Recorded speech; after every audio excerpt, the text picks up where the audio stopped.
Assalamu alaikum students, this is Sir Yasir. हम करना example number 6 of worksheet.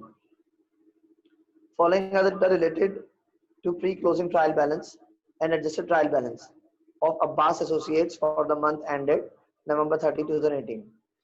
तो भाई इसमें वर्कशीट का आधा कॉलम तो गिवन है, आपके पास प्री क्लोजिंग ट्रायल बैलेंस है और आपके पास एडजस्टेड ट्रायल बैलेंस है। तो pre closing trial balance as it is copy हो जाएगा वर्कशीट के अंदर। हमने यहाँ कॉपी कर दिया इसको, कैश रिसीवेबल बाकी एवरीथिंग सब कुछ हमने एज इट इज कॉपी कर दिया। फिर एडजस्टमेंट छोड़ के ये जगह जैसे ट्रायल बैलेंस भी हम यहाँ से एज इट इज कॉपी कर देंगे। जीटा को पूरे को हम एज इट इज यहाँ कॉपी कर देंगे। फिर आता है एडजस्टमेंट की तरफ, हम यहीं से एडजस्टमेंट बना सकते हैं। जैसे कैश 4980 था, एज इट इज आ रहा है, कोई चेंज नहीं है। कमीशन रिसीवेबल 3000 था, 3850 हो गया, बढ़ गया तो यहाँ क्या हो जाएगा, ये डेबिट था, ये भी डेबिट है, 850 से डेबिट हो जाएगा।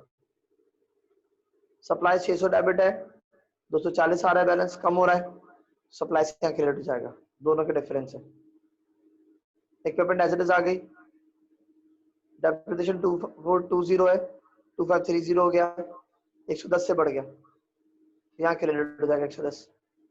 ठीक है, ये भी क्रेडिट था, ये भी क्रेडिट है और दोनों बढ़ रहे हैं, 110 से क्रेडिट हो रहा है। अकाउंट पेबल में कोई चेंज नहीं आया।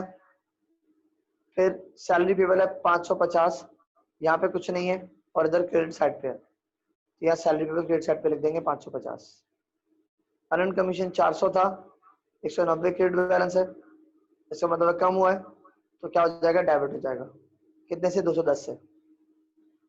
हम ना capital as it is copy कर देंगे, आप ड्राइंग भी एज इट इज आ जाएगी। ठीक है ना, कोई चेंज नहीं आया। अच्छा, कमीशन इनकम 6900 था, 7960 हो गया, यानी इसका मतलब है कमीशन इनकम जो है वो 1060 से बढ़ गया। ठीक है ना जी। अच्छा, उसके बाद सैलरी एक्सपेंस 6000 था, 6550 हो गया, 550 से बढ़ गया तो डेबिट हो जाएगा। Rent expense 1500 as it is आ जाएगा। उसके बाद ऑफिस सप्लाइज एक्सपेंस और डेप्रिसिएशन एक्सपेंस इधर आ रहा है, यहाँ कुछ नहीं है, दोनों बैलेंस कॉपी कर देंगे।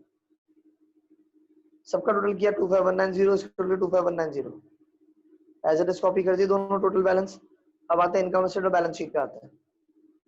कैश बैलेंस शीट में जाएगा, कमीशन रिसीवेबल बैलेंस शीट में जाएगा, क्योंकि इनकम स्टेटमेंट के डेबिट में सिर्फ एक्सपेंस आते हैं और क्रेडिट में सिर्फ रेवेन्यूज आते हैं।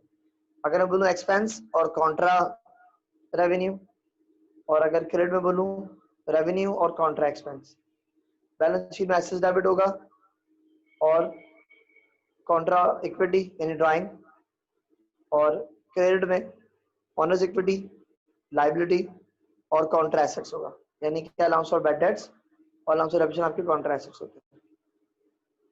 तो cash, commission receivable, office supplies, equipment, चारों एसेट्स हैं, बैलेंस शीट के डेबिट में आ गए।